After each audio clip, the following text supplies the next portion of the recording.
দশম শ্রেণীর বাংলা বইয়ের আয় আরও বেঁধে বেঁধে থাকি কবিতার গুরুত্বপূর্ণ প্রশ্ন উত্তর নিয়ে চলে এসেছি। তাহলে চলো শুরু করা যাক। প্রথম প্রশ্ন, কবি শঙ্খ ঘোষ কত খ্রিস্টাব্দে জন্মগ্রহণ করেন? কবি শঙ্খ ঘোষ 1932 খ্রিস্টাব্দে বর্তমান বাংলাদেশের চাঁদপুরে জন্মগ্রহণ করেন।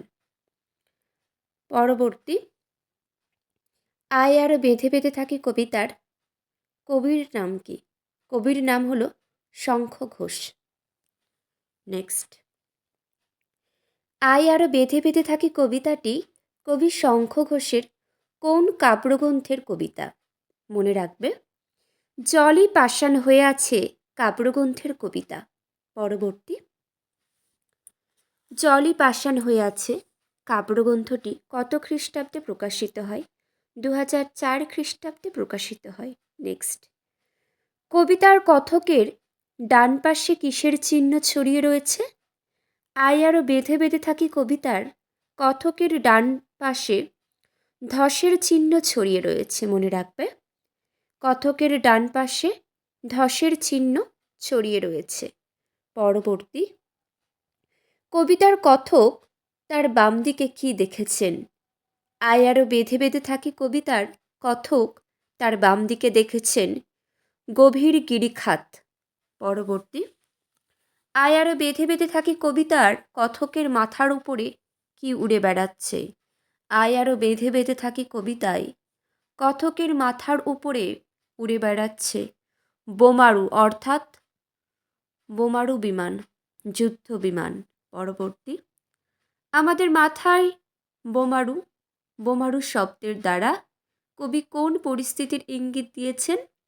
বোমারু কথাটির দ্বারা কবি যুদ্ধকালীন পরিস্থিতির দিকে ইঙ্গিত দিয়েছেন। পরবর্তী, আয় আরও বেঁধে বেঁধে থাকি কবিতার কথকের পায়ে পায়ে কিসের বাঁধ? আয় আরও বেঁধে বেঁধে থাকি কবিতায় কথকের পায়ে পায়ে হিমানির বাঁধ। পরবর্তী, পায়ে পায়ে হিমানির বাঁধ, হিমানির বাঁধ বলতে কবি কি বুঝিয়েছেন? হিংসার উন্মত্ততা সাধারণ মানুষের বেঁচে থাকা দুর্সহ দুর্বিষহ হয়ে উঠেছে।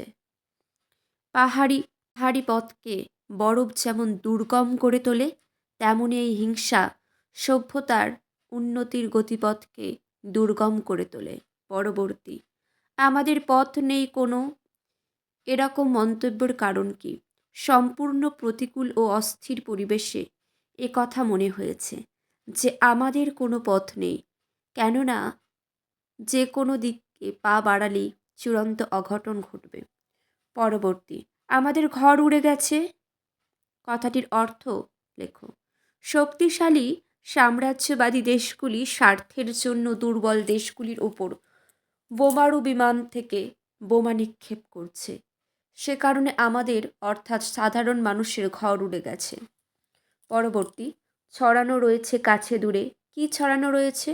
শঙ্খ ঘোষ রচিত আয় আরও বেঁধে বেঁধে থাকি কবিতায় কথকের বিবৃতি অনুযায়ী কাছে দূরে মানব শিশুর মৃতদেহ ছড়ানো রয়েছে। পরবর্তী, আমরাও তবে এইভাবে এই মুহূর্তে মরে যাব নাকি? কবিতার কথকের মনে এমন সংশয়ের কারণ কি? শঙ্খ ঘোষের আয় আরও বেঁধে বেঁধে থাকি কবিতার কথকের মনে এমন সংশয় জেগেছে কেননা বেদনা ভরা চোখ মেলে তিনি চারিদিকে সন্তানদের মৃতদেহ দেখেছেন, যা তাকে ভীত করে তুলেছে। পরবর্তী প্রশ্ন, আমাদের পথ নেই আর পথ শব্দটির উদ্ধৃত অংশে কোন অর্থে ব্যবহৃত হয়েছে? আয় আরও বেঁধে বেঁধে থাকি কবিতায় থেকে নেওয়া আলোচ্য অংশে পথ শব্দটির উপায় অর্থে ব্যবহৃত হয়েছে। পরবর্তী প্রশ্ন, আমাদের পথ নেই আর, তাহলে আমাদের করণীয় কি? আমাদের সমস্ত পথ বন্ধ হয়ে যাওয়ার কারণে কবি হাতে হাত রেখে সংঘবদ্ধভাবে থাকার ডাক দিয়েছে। পরবর্তী প্রশ্ন, আয় আরও বেঁধে বেঁধে থাকি, বেঁধে বেঁধে থাকার উদ্দেশ্য কি? বেঁধে বেঁধে থাকার উদ্দেশ্য বিপদকে সম্মিলিতভাবে প্রতিহত করার শক্তি সংগ্রহ করা। আজ এখানেই শেষ করছি।